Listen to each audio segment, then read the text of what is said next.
Hey, y'all, I'm excited about today's podcast because I got to interview an actor named Dean Butler, who is also an author and a producer. I had a really interesting conversation with Dean Butler, and I thought for sure we're just mostly going to talk about his book and Little House on the Prairie, but we did not. We talked about a lot of really interesting topics, and that makes it more interesting for me too. We got to hear about Michael Landon and what a visionary he was and how he got Little House on the Prairie made, and what his thoughts were about how to resolve the ending after he had this successful run for so many years. And I can tell that Dean really respected him. And so I hope you enjoy my interview with actor, author, producer, Dean Butler.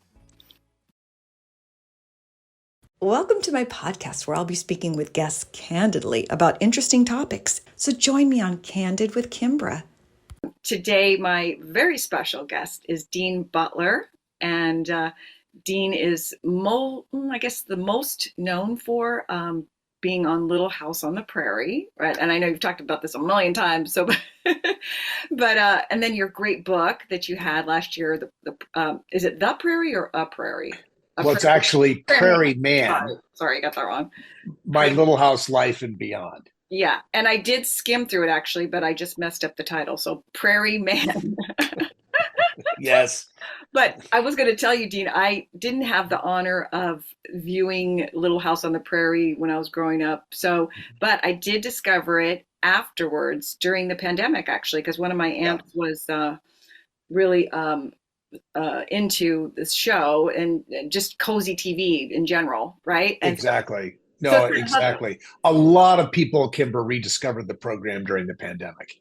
I think people were looking for comfort wherever they could find it. And Little House has traditionally been a source of comfort for viewers. So yeah, it's not surprising it had a major resurgence during those years. Now, it's always been there. It's never been off the air. It still airs in over 100 countries around the world every day in 40 languages.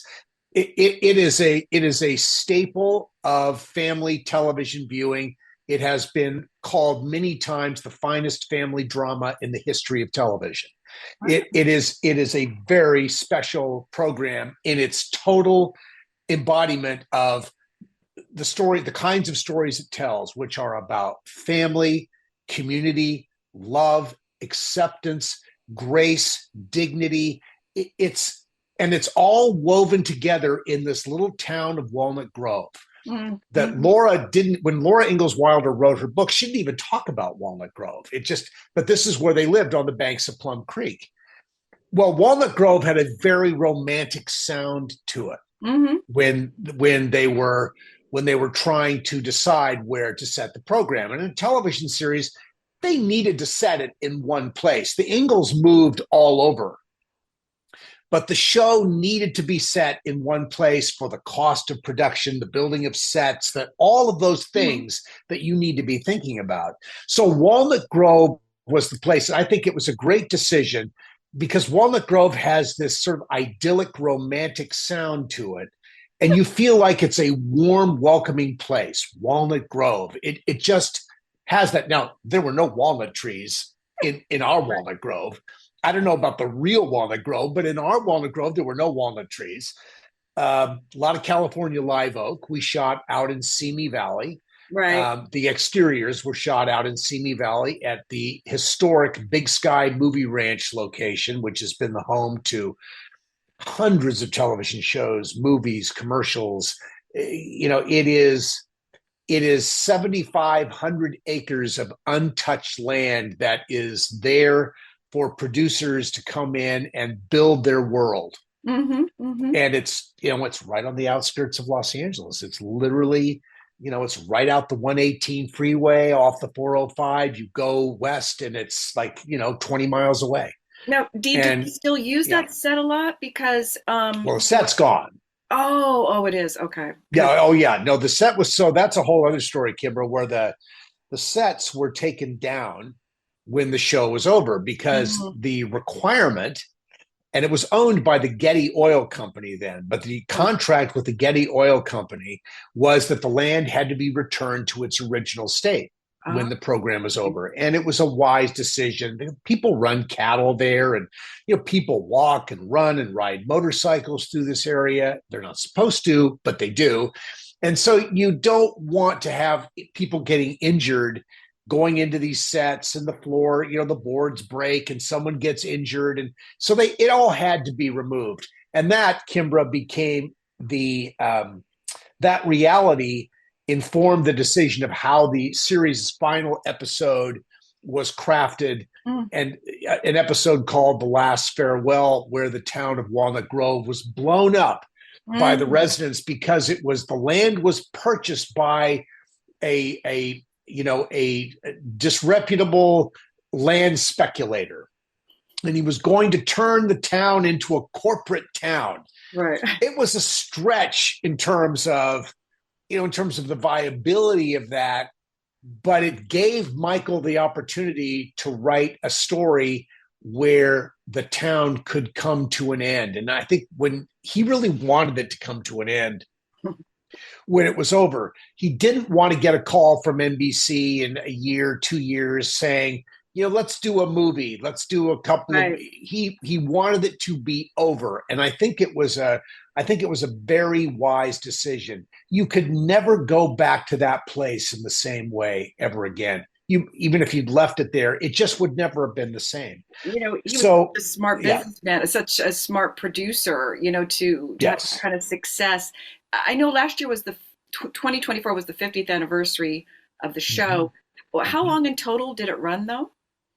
So it ran for 9 full seasons. Okay. And then a 10th abbreviated season where we closed up the series with 3 movies, the third of which was The Last Farewell, which put the button on the series.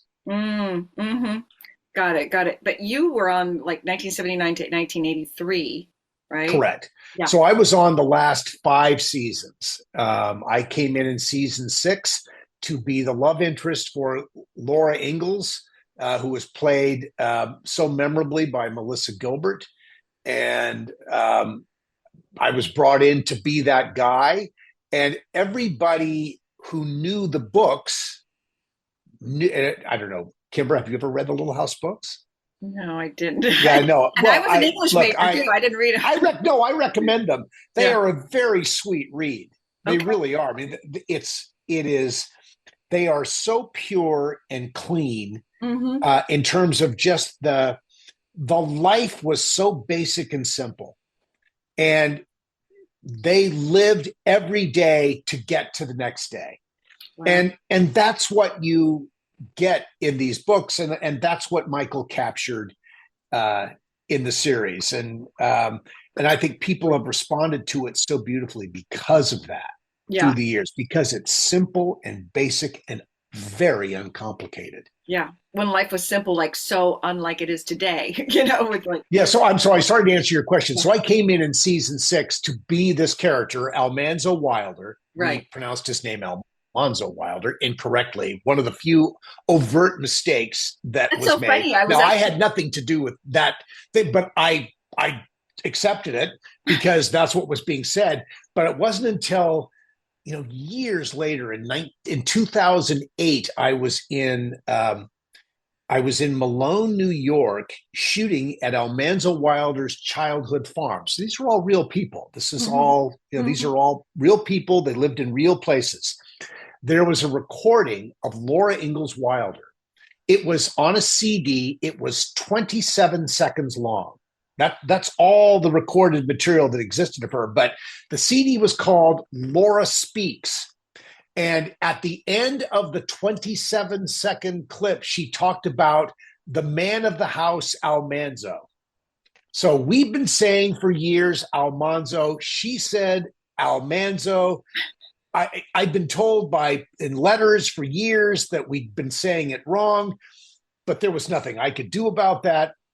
That's But so I'm funny. converted to Almanzo now. Now he's Almanzo. That's so funny because I asked my producer, I said, because I heard you say Almanzo on an interview, and then I've heard other people say Almanzo. So I was like, is it Almanzo or Almanzo? And now you're clarifying. It's, like Cole Porter, tomato, tomato, Potato. potato, potato, It's called the Almanzo, whole thing off. Almanzo. It's all the same thing.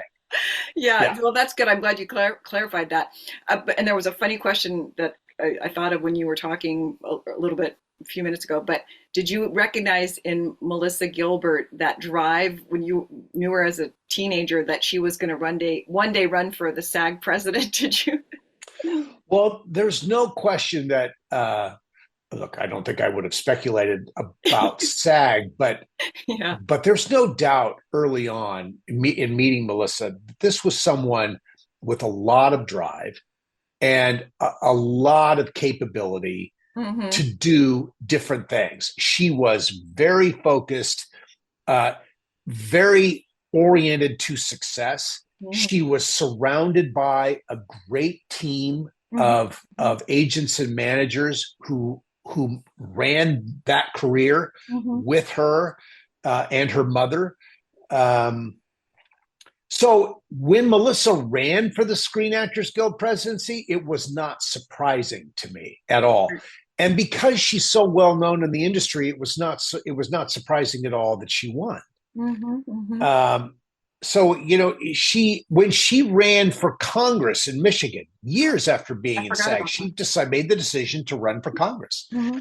And she called me to let me know. She was calling everybody she knew, looking for that initial trove of donations that would launch a campaign. Sure. And I thought, well, absolutely. This is who you are. You are a leader. Melissa is very, very compelling. When she tells you something, I don't know, do you know Melissa at all? Have you ever met her? I've never met her. I've just seen her on interviews. Yeah, of course. Yeah, and she does a great interview. Mm-hmm. Melissa has a way of making the things that are important to her important to anybody who's listening. She has this gift. She when she believes in something, she's willing to say so. Good for her. And she doesn't hedge from it. There's no sort of waffling. When she's in, she's all the way in. She doesn't censor herself. She doesn't censor herself. She does have a sense of herself. Oh, there's no question she does. Yeah. And the Screen Actors Guild thing was not a surprise. No, what I said was she doesn't censor herself. Like she doesn't. Oh, no, that's right. Well, yes. She doesn't censor herself, and she has a very strong sense of herself. Yeah, absolutely. That's a good rap little jingle right there. There you go. She seems like a really amazing person, and that I watched your guys' story a lot during. I told you when I saw it on Cozy TV. Mm-hmm. And what I wanted to ask you though, was there a lot of people that auditioned for that part that you got, or did Michael know you from somewhere else, or did he handpick you? Yeah, no, I don't think that. I think when I first went in for this, the story I've always told is that when I went into this, there was a stack of pictures 10 inches high on the casting director's desk. And the second time I went back, the stack of pictures was 5 inches. And the third time I went back, it was 2 inches. And the last time I went back, there were 4 pictures on the table. Now, when I've had conversations with Susan Sukman, who was our casting director, she said, no, we only read about 10 or 12 people for this. So that didn't jive with what I saw with the pictures. But if Susan said they only read 12, they read 12, and I think I was very fortunate to be represented by a very strong agent at that time at ICM. I was represented by an agent named Ina Bernstein, who represented some really great people in great careers. And I got signed by her. She signed me because I had worked with one of her clients, Stephanie Zimbalist, in a movie the week for CBS called Forever, which was based on the Judy Blume novel Forever. Do you know Judy Blume at all? Yes, Judy Blume. So, Judy Blume is like such an important writer, particularly for young girls Right. who are looking for truth Mm-hmm. in the way they are experiencing their lives at that Mm-hmm. age. And I think she has been absolutely, she was unflagging in her willingness to be frank and honest with people Sure. about with young girls about what was going on with them and what they would experience and how they could consider responding to situations. And I just think she deserves an enormous amount of credit. It's fascinating to me that throughout Judy Blume's careers, her books have been banned from school libraries, and I didn't know that. no, big time. Judy was always thought of as being a very controversial writer and saying things, talking to young people, particularly young girls, young women, Mm-hmm. in a way that their parents were uncomfortable with. Mm-hmm. And I've always thought when I think about that, and of course, I grew up in a family where I could talk to my mother about anything. Oh, There that's was awesome. no topic that was off limits Mm-hmm. with my mother. My father, not so easy, not as easy to talk to, but my mother would talk about any subject. And I think about people who push back on Judy Blume, because Judy Blume's not lying to people. She's Mm-hmm. not making stuff up. I mean, she's telling fictional stories, but her fictional stories are based on, on what people go through. Mm-hmm. And they are very, I think, comforting to young girls who are dealing with a lot of different things that they're just unprepared for. Mm-hmm. And I think where Judy Blume has particular power is when you're dealing with parents who are afraid of those conversations. Right. That's a good point. When they don't want to have those, any parent who's willing to have that conversation is going to have no problem with Judy Blume. Because Judy Blume is not being deceptive or manipulative or Right. any of that. Mm-hmm. She's just sharing. And what it is, Judy gives readers an opportunity and parents an opportunity. It just becomes a teaching moment. It becomes an educational moment when they're talking about all the things. I mean, look, she talked about obesity. She obviously, with Forever, she talked about, there were racial stories. In Forever, they're talking about the first sexual experience, all of that. And the character goes to Planned Parenthood, which of course will set some parents off that shouldn't be offered. But then the parents, if they were willing to have that conversation, say, well, we don't really believe in Planned Parenthood, and this is why. Okay. That conversation could be had. Oh, that's true. Okay, yeah, it could open up the dialogue for that. It opens up a dialogue. Right. Exactly. And I think so many things that are going on in our culture now are designed to repress dialogue. They are pushing back against we are rewriting our history. We are rolling back the reality of what America has been. And look, there's this big argument. There's a big argument that's saying that woke history, I love that, woke history is damaging America in some way, or teaches young people that America was bad. Mm-hmm, mm-hmm. And I just don't buy that. I think what telling or sharing points of view about what happened in our history opens up conversations where young people can explore what they think about an idea. There's a moment in one of the Laura Ingalls Wilder books. There are two passages in Laura Ingalls Wilder books which are historically controversial. One takes place in the Little House on the Prairie book, where the mother, Caroline, Ma, as she's referred to in the series, talks about the fact that she hates Native Americans, that she hates Indians. Mm-hmm. She's afraid of them. She's afraid of Indians. She's afraid of what they could do to her and her daughters and all that. Whereas Laura writes that Pa was fascinated by the Indians and accepted the Indians, and Laura was fascinated by Indian culture that she got to see living on the prairies of Kansas. But she did write that her mother had a problem with the Indians because she was afraid. Now, that the statement of being afraid has created huge problems in the sort of the that became a problem for sort of more liberal America, because they didn't like hearing that someone had a problem.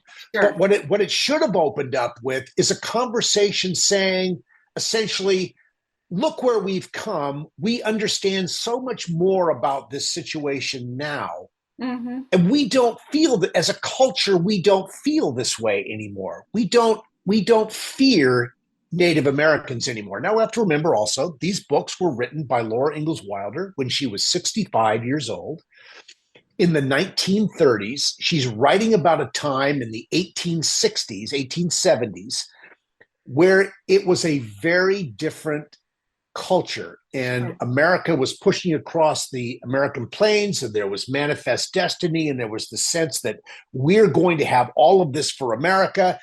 And there wasn't a lot of concern about the people who were natively there, who had been there for centuries. There was just, we were going to push forward. For sure. It happened that way. There was a lot of people were hurt. There was a lot of death and misunderstanding and upset, but we went on. And I think there's, the Native Americans were treated unfairly during that time. Sure. Now, and I think one has to be able to say that. We have to be able to look at that situation and say, yeah, that was not a good thing. We can do better than that. Right. Well, in America, we've had several periods of where certain groups were not treated fairly, but we are getting better. But we're getting better, I think. I think we're trying to get better. Yeah. And yet I think that there's a movement in the country to turn back the clock on all that. Yeah. And I think it's unfortunate. I don't think, look, in the long run, no clock gets turned back. It's true. We do not go backwards. We only go forward. That's true. Well, so, yeah. Even with women's rights, I mean, I think that's a huge thing, Kimbra. That's a huge issue. Yeah, we're kind of going back on that. So that's one of my things, women's rights. I don't blame you. I don't see how anybody. I can't understand how any woman and any man who respects women could be in line with where the politics are pushing women's rights right now. Yeah. Now, look, there are clearly a lot of women who are okay with this. Sure. Which is surprising to me until maybe it's their daughter. Right. Or until, there's always going to be a pushback point on these things. But it is interesting to me that a lot of women don't have a problem with the way this is moving, or the attempt to move things backward. But I just don't think that there may be a pause, but we're not going to stop moving forward. That's true. Society keeps moving forward. Progress. I mean, progress, we always move forward. Progress is inevitable. I mean, it's part of being a human. It's part of our humanness. We are always pushing forward. It's true. And I think that there are fits and starts and setbacks, and there are mistakes made, and things don't necessarily go perfectly. But I think people of goodwill, if there is goodwill, ultimately we fix these things and we make it right. And I think there is a strong belief and an effort to make it right. Yeah. As opposed to punishing people for who they are and what they are. And yeah, I just don't get that. That's rolling back to another century. And yeah, I don't see it. as a long-term strategy that can be successful. It's so refreshing to hear you, really talk about how you feel and what you think. And I wasn't expecting that when I was going to talk with you. But getting back to your book, Prairie Man, do you talk about any of that kind of stuff in your book, or is it mostly just about the Little House on the Prairie? Yeah, I was Kimbra, you you asked a question and you got me started. And so no, I think we tried to not delve too deeply into that. I think we did talk about Ma and the Indians, and we talked about on by the shores of Silver Lake, Hmm. a little town on the prairie, I think it was, where there was a blackface minstrel show, Hmm. Hmm. and that was a source of upset for people.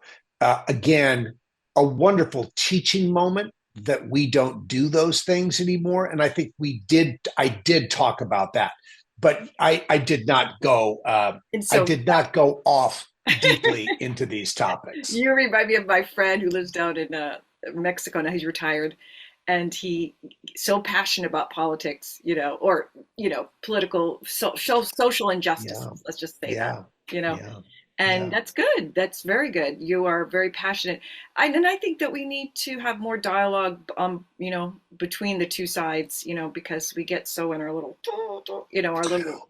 There I was a know. time when you could have a civil conversation with Right, someone you disagreed with, right, and it would, and who disagreed with you, and it could be okay. right. Unfortunately, that is a very hard space to get to today because we are so, I think Divided. yeah, well, I think I have to say, I really think that social media is really the major culprit here, in that there is no standard, there is no curating, there's no, everyone can just say what they think. And of course, look, there's a whole spectrum of our belief, but in a more traditional media environment, the things that were said were curated. Right. So that, and look, that's been a huge point of pushback for people who don't like what was curated.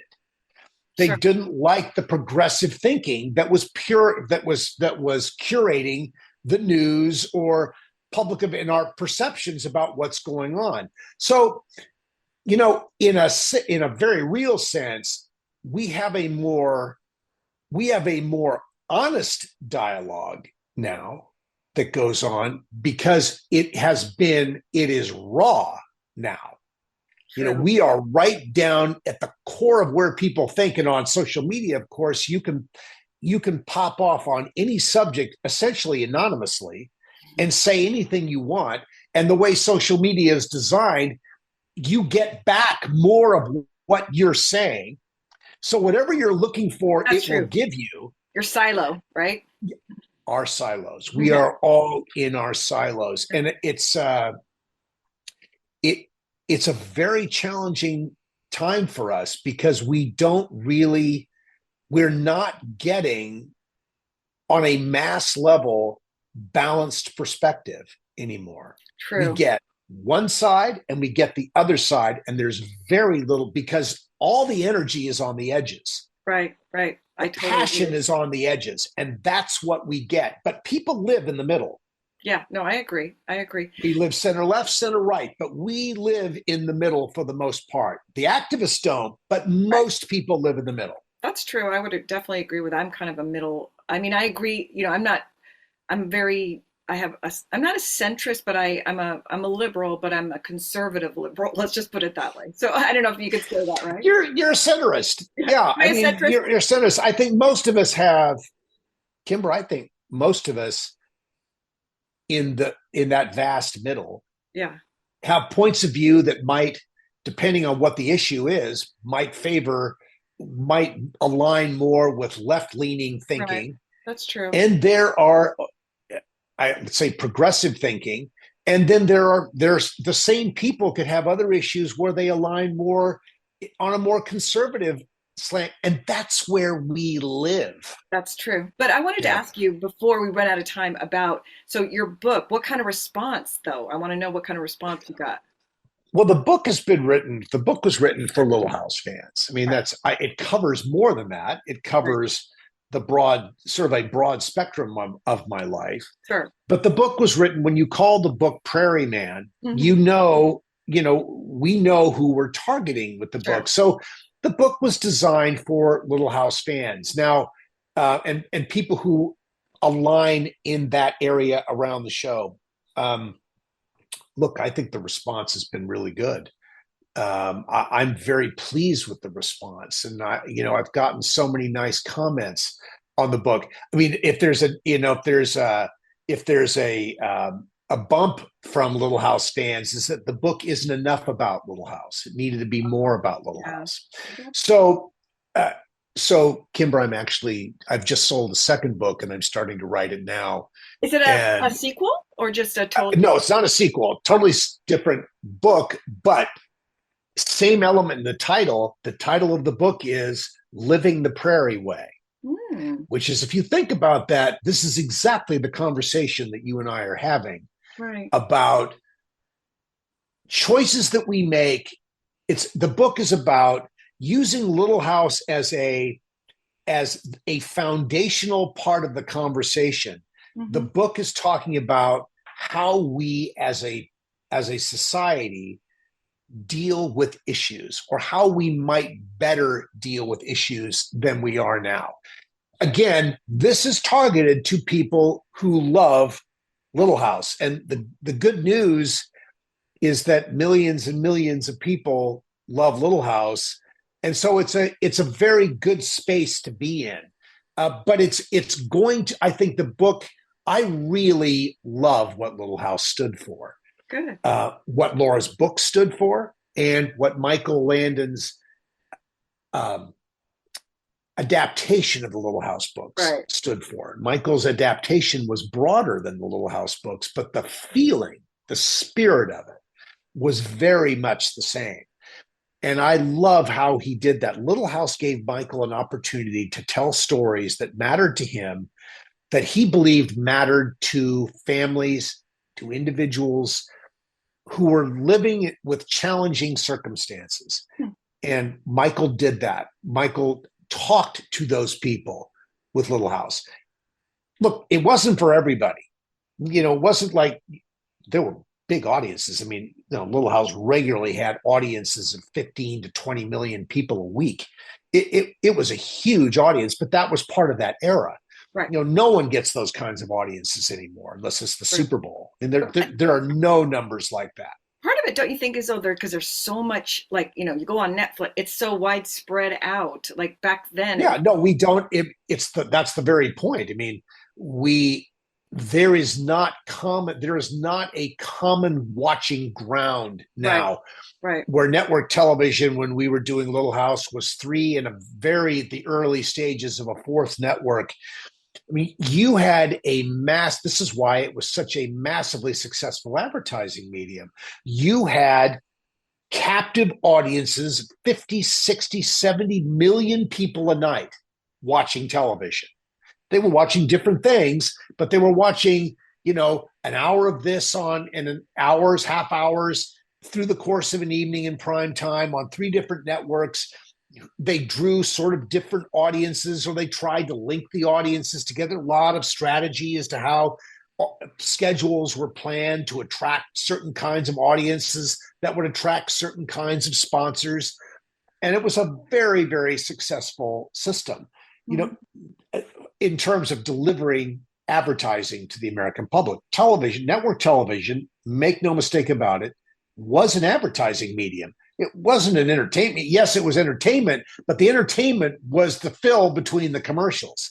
The commercials were paying for television. Right. Now we all pay for our television. That's true. With our streaming services and our cable, if we still have cable, if you're not streaming, we pay. A lot of the burden of the cost of delivering entertainment has shifted away from the sponsor to the consumer of the medium. So, that's changed a lot. And what's so fascinating about it is the way that this pie, that was for a long time 3 pieces, is now hundreds of pieces, to your point. Right. There's very little, there are very few things on television anymore that demand cultural conversation the next day. If you're, Right. and really everything is available all the time. So there is no next day. You are the programmer. If you want to sit down and binge watch an entire series, episode after episode, you can do that. Right. Now you're having a great experience, but one of the sad things about that, or it's just a factor, it's just a reality of it, is that you're not getting this shared cultural experience anymore. If you have friends that are watching the same things you are, then you can have conversations about those things. Right. But you don't have people who know each other in school or at work or whatever coming together the next day after watching something and talking about a specific thing that they watched on television last night. And there's a pretty good chance that a lot of people you knew were watching the same thing you were watching. True. We've lost that experience other than the biggest sporting events, which is really, games are things that have to be seen live, and those audiences are very prized now and very valuable. And that's why sports rights have become so expensive, because that ability to capture an audience at a specific day and a specific time, because that's when this game is a very big deal. And that really isn't true of anything else that we watch. Right. I mean, major news events, it happens, you're watching it. Sure. But in terms of sort of cultural experiences, sports are sort of the big thing. For that now. You're absolutely right. Hey, I wanted to ask you another question before we run out of time. I know you're producing now more. Do you enjoy producing as much as you did acting, or do you still like to act? I haven't acted for 25 years, almost 25 years. It's been a while. Professionally, I've done, things. I've done little small things that are sort of private. That's fine. Right. But no, I haven't acted on television in almost 25 years, or in front of a camera really in almost 25 years. And in all honesty, I don't miss it a huge amount. I don't. Look, it's a nice fantasy to think, oh, wouldn't it be fun to do such and such? And I audition occasionally, but it's very anxiety provoking. And it reminds me of what it just takes me right back to that space where you are on the line when you walk into a room, or now when you send your tape to a casting director. No one walks in a room anymore, I don't think. I would much rather be where I am as a producer, where I'm sitting in front of my blank computer screen, writing fade in, and writing something that will become something. Mm-hmm. And I think and I know that's what Michael Landon loved about it with Little House. That's what all writer producers love, is the blank page and the stepping in with an idea and getting to the end. Mm-hmm. And that's a very big deal. And there's a lot of engagement in that, huge amounts of engagement. And I've come to feel like it's really the producers and the directors that have the most fun in our industry, because they're really in control of the content. Mm-hmm. Mm-hmm. Actors are generally the last ones hired and the first ones done. Whereas the writer producers are there from the first initial idea all the way to the time it delivers. And for the most part, now there are changes in rules that are shifting that a little bit. Sure. But basically, the actors have the smallest part of the process. The actors get a very outsized degree of the portion of the credit for what happens. But there are so many other people involved. And I think that involvement under the hood where you're actually making it happen before the actors come in and after they're done. I have found that incredibly exciting and fulfilling, and I've just loved that. And I've produced little things, and it's very empowering and creative in a different way, But Oh also yeah.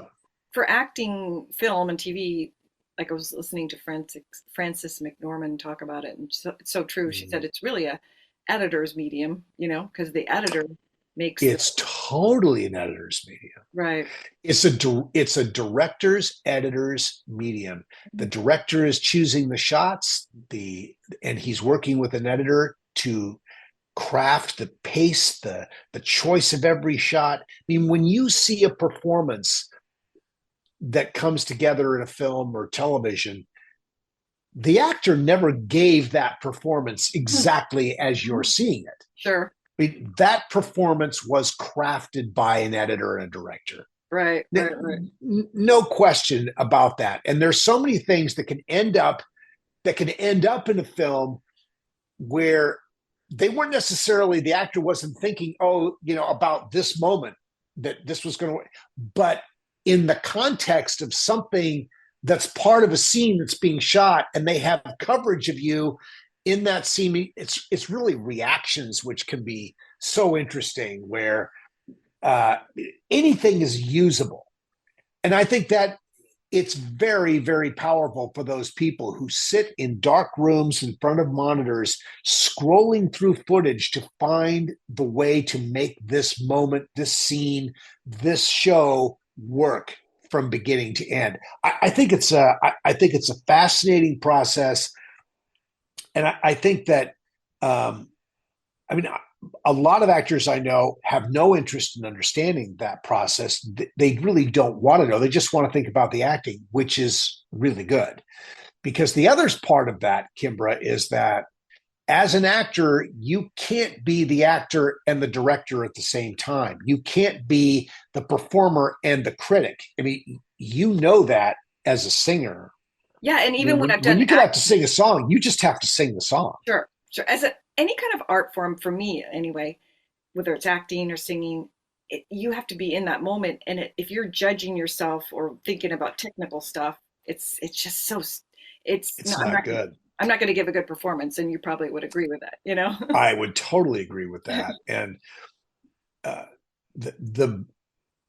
we sometimes a great amount of the time, Kimbra, we don't know why something works. True. When you're performing. True. If it works, it works. And of course, you want to bottle it and keep it. And someone tells you that was great. You want to recreate it. But, yes, look, when you work, say, for example, on the Broadway theater. Sure. And a show is set, the director's been there. By the time you're ready to open, this is the show. And the job of those actors is to come in 8 times a week and deliver that show. Mm-hmm. No changes, no adjustments. Stage managers are there to take out the improvements that actors try and, that just because performances evolve, stage managers bring it back to where it was set, because that's the tradition, that the director controls what is in control of what that presentation should be. But the reality is that once the curtain goes up and the lights come on, the actor is in control. True. I mean, you agree that you're going to do what you're going to do the blocking, and you're going to do what you've agreed to do, and that's what makes the show work. I mean, everyone on the stage and behind the stage, in the wings, up in the booth, they're all doing their show, and it all comes together, and it becomes this, if it's really good, it becomes this magical thing. And that's the discipline, is to present that 8 times a week, so an audience has a thrilling experience watching something. It's a enormous discipline as an actor to do that. Yeah. And for everybody to do that. Yeah. And to get this thing to come together cohesively, it's hundreds and hundreds of individual things that come together maybe not exactly the same way every night, but very close to exactly every night to create this experience. Sure. And that's magical to be part of that process, because you are part of an overall plan, and you are doing your job that helps make that overall plan pay off. Yeah. And that's there's great there's a lot of satisfaction that comes from that, particularly Well, if it's really good. I totally agree. Now, Dean, I didn't expect you to be so, let's see, I said this already, but I didn't expect you to be so forthright and give me more information than I Did wanted. you think I was going to lie to you for an hour? No, no, but from what I saw you on your interviews, I'm like, okay, he's going to want to sell his book, No, Well, yes, we always want to look. Yes, I always want to sell Prairie Man, My Little House Life and Beyond, you know, always. But listen, if you do show notes and if you mention it in the show notes, then it's sure. available from Kensington, and you can Yeah. get it at Amazon, and you can get it at all the places you can get books, and it's an audio book and all these things. It's If you actually say that, that's fine. If you don't, that's fine too, Kimbra. This no, is, no, no, this no. is, I totally yeah, that's fine. I put stuff in the show notes, but it's funny because one of my good friends who I never thought was a big, I didn't Little House on the Prairie fan. I didn't think he was, but he's Mhm. like, oh my gosh, you're gonna have Dean Butler on. He's a total fan, he's fanboying out on you, on me, and so I'm just thinking I'm gonna get That's him the nice. book for like some holiday gift or something. I'll get him your book. Um, Cool. but My publisher thanks you, and so do I. yes, yes, my future ancestors, thank you. Yeah. Anyway, but I did want to say, because you were such a great guest, I'm hoping you'll come back when you have your new book, the one you were talking about.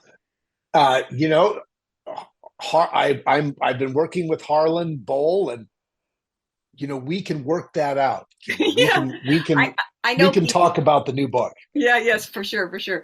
I think very few of us are really in our prime when we're in our prime. That's true. I, That's I, I think it comes. I think that comes later, hmm and that's one of the reasons why that famous old saying, "Youth is wasted on the young." I I know. mean, it's. I think that's a big part of that.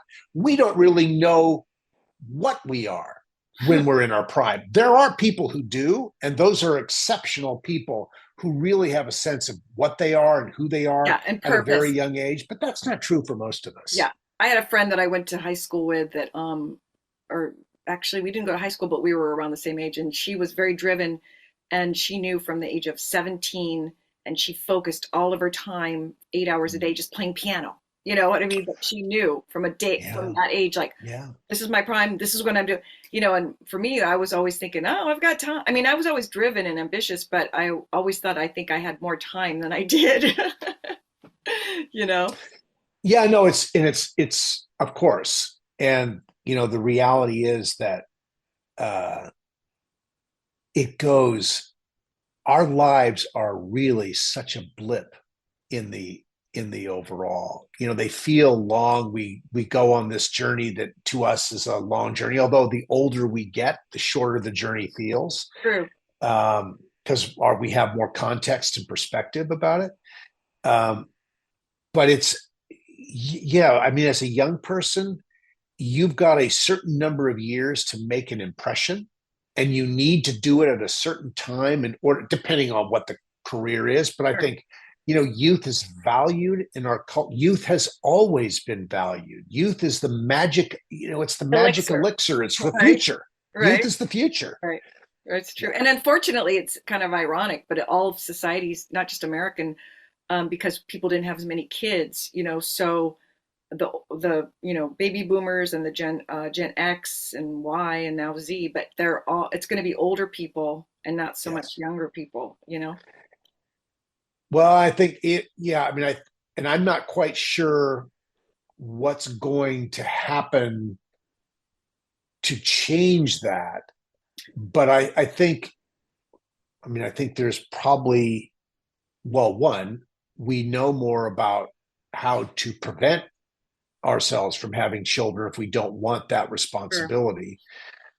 But there's no question. I mean, we as a society, as a world culture, we're in a very challenging situation because we need youth Mm-hmm. in order to drive the culture forward. But I think we are hesitant because we look at our world and we see how challenging it is. Mm-hmm. Mm-hmm. And we're asking ourselves, are we going to be able to provide what a young person needs? Am I going to be able to provide what my parents were able to provide for me? I mean, I think there's a lot of that kind of questioning that goes on. Anybody and there's so many people who do, but when you're willing to step into raising a family, committing yourself to a partnership, a marriage, or it doesn't have to be a marriage, a partnership, and you're there and you're going to raise children, what a huge commitment that is. And to do that well, obviously not an easy thing. We see a lot of people, we see a lot of mistakes being made with that because we see that more often. But there are obviously people who do it really well, and you've got kudos to those people. Oh yeah, Who and it takes do a it lot of well. time and energy. Oh, It's not just time, energy, thought. Yes. and Yes. and I've noticed that with kids that when they turn out really well, it's like this parents spent a lot of time with them. Yeah. It doesn't happen by accident. There are always exceptional, extraordinary people who can overcome what would seem to be enormous adversity. And there are those people. There always are those people, but that's not people in the whole. Right. The largest group of us benefit from being in loving, caring families and being raised by people who we can count on and trust. And it prepares us to be able to carry forward. True. And it's very tough when you see that people don't have that. And there are a lot of people who don't have that. And that's a very challenging place to be, not only for the person who didn't get what they may need in their youth, but for the society who has to cope with a lot of people who didn't get what they needed when they were younger. True. Very, very challenging. Good point. For the culture. Well, on that note, I will say that happy note, Kimbra.